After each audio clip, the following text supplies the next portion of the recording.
Hanesbrands, whatever you call it, reported earnings. The stock was down 28%. Guess they didn't like that one.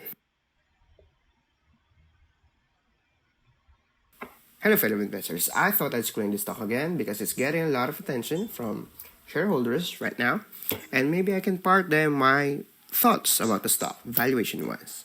Before we get into the video, three things, guys, please. One, I'm trying to be a legitimate finance YouTuber here, guys, and YouTube requires 1,000 subs, and we're not anywhere near. So, subscribe would help a lot to extend the reach of our channel so that we can help more retail investors out there with our investing process. Maybe they'll appreciate what we do here. Two, please stay till the end of the video. The thumbnail will only make sense if you watch the entirety of the video. I've been called out for my ridiculous price targets as shown in the thumbnails, but the thing is, it's only based on their financials and what I'm willing to pay for it. I don't just make things up. Don't get too overly carried away with short-term price movements. The stock has to go somewhere. It doesn't have to go to my preferred price targets just so I can be satisfied. Overall, the stock price is dictated by buyers and sellers, not me.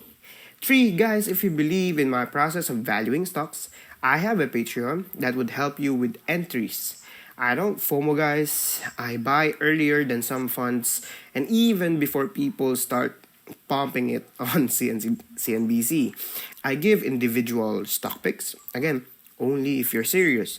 All based on fundamentals, no hypes, no hopes, no speculations, no FOMO, just numbers. My win rate for buying stocks based on fundamentals are pretty high, I'm not gonna lie, but it takes time to materialize, but I'm going public now, so I get back to zero to prove it. Anyway, go to my Patreon for exclusive contents. On to the video.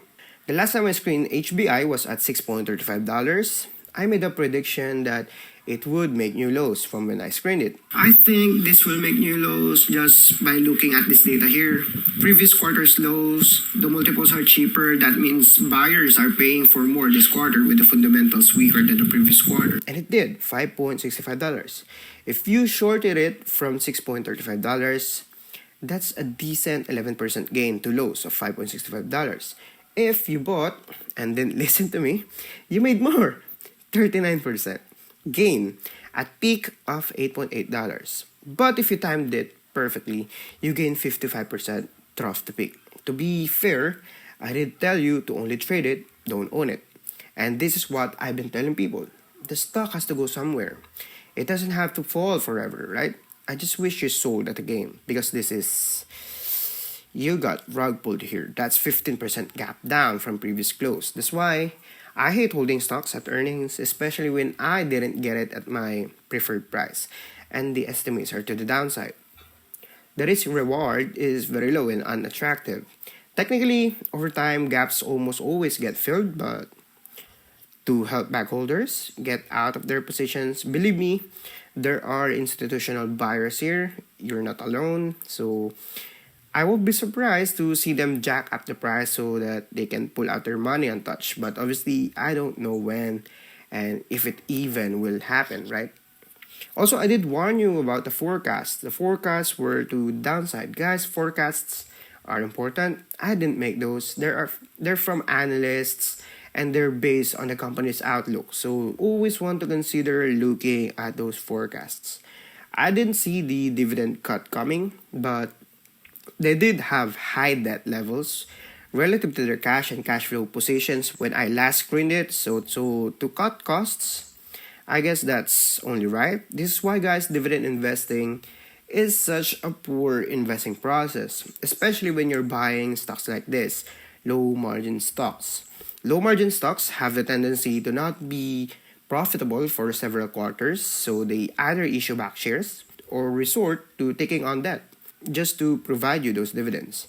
If you want safe, stable dividends, you always go for high margin stocks. Don't look on just the dividend yield, look at their cash flow. Can they sustain those dividends, right?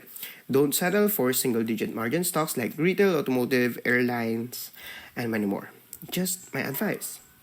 Now let's look at the earnings. This is HBI's earnings snapshot. A lot of reds here, meaning the year-over-year comparison is pretty bad. Every company is only as good as their latest financial statements, the trailing 12 months, or so I believe. Well, that's how I value stocks anyway. Revenue is down 16%, but it was kind of expected and in line with their outlook and analysts' expectation. In fact, it's in the higher end of their projections. What's bad here is the profitability. Net income is down 800% year over year, but cash flow is better, up 12%. What caused the drop? Well, multiple things. Declining revenues, downside forecast, cutting dividends, declining profitability, and forecasts of diluting shares. As expected, my fair value for the stock also decreased by a lot, and you're not going to like it. Right now, my fair value for the stock is at $1.14. That's 1 PB. And at that price, the stock will still be valued at 0.4 billion market cap or 400 million market cap. Now, I know it's such a huge jump from my previous fair value. Guys, this stock is in a doghouse until it's not. They're going to have to take out this massive down quarter to please investors. Unfortunately, in my good conscience, I can't tell my investors to value this company in hopes that they'll get it right. I can't value them on PE and price of free cash flow because they're non-existent. They're negative.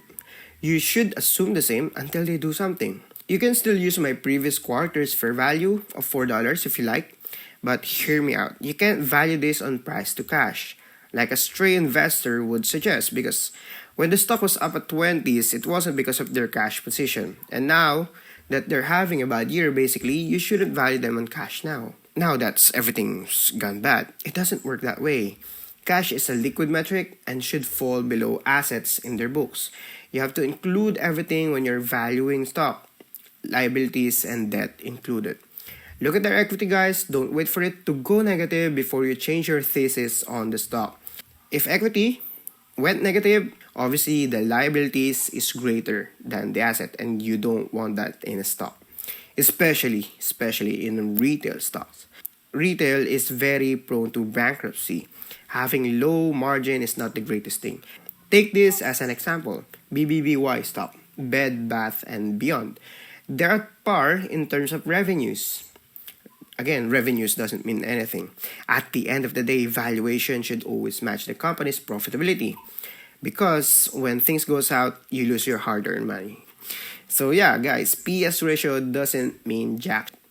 I'm not trying to scare you out of your investments. What I'm trying to say is be careful.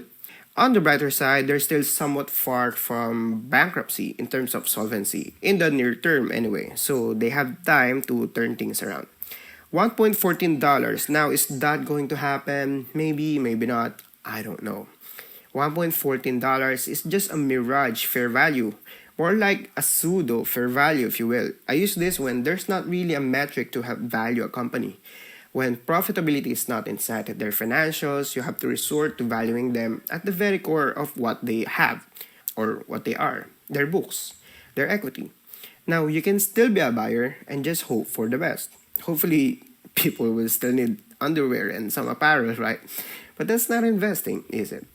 If you're optimistic, consider $4 as fair value, or just trade it until something's changed.